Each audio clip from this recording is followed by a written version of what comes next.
Përballë ngarkesës së madhe të gjykatave dhe vonesave që shkaktojnë proceset e gjata ligjore, bizneset në Lezhë po zgjedhin një alternativë më të shpejtë dhe më pak të kushtueshme ndërmjetësimin. Ky proces jashtë sistemit gjyqësor u jep palëve mundësi që të arrijë një marrëveshje të detyrueshme ligjërisht, e cila zbaton të njëjtin autoritet si një vendim gjykate, por brenda një periudhe shumë të shkurtër.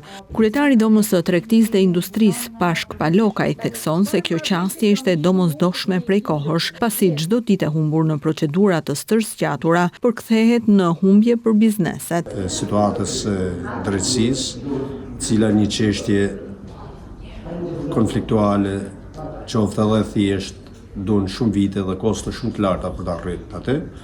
Dhe siç janë edhe praktikat më të mira pranimore, ndërmjetësimi është një parallon ose një hallk që në kohë shumë të shkurtër dhe me kosto shumë minimale arrin në zgjidhjen e këtyre mosmarrëveshjeve të ndryshme që mund të ketë. Kryetaria e Domës Kombëtare të Ndërmjetësimit, Drita Avdyli, nënvizon se ndërmjetësimi lehtëson barrën e gjykatave dhe krijon një terren ku palët mund të gjejnë zgjidhje, duke ruajtur marrëdhënie të qëndrueshme dhe pa u futur në betejë të gjata ligjore.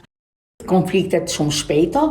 Akt marrëveshja është titull ekzekutiv, do thotë është si një vendim i gjykatës së apelit, rregullon marrëdhëniet midis palëve. Pasi jo vetëm zgjidhim konfliktet midis tyre apo punëdhënësve dhe punëmarrësve, por dhe konfliktet që mund të kenë këto biznese me institucionet publike, fal ndryshimeve ligjore që kemi sjellë. Fal këtij mekanizmi, konfliktet mes administratës publike dhe sektorit privat, ashtu si dhe mosmarrëveshjet mes sipërmarrësve apo punëmarrësve mund të zgjidhen brenda një kohe të shkurtër.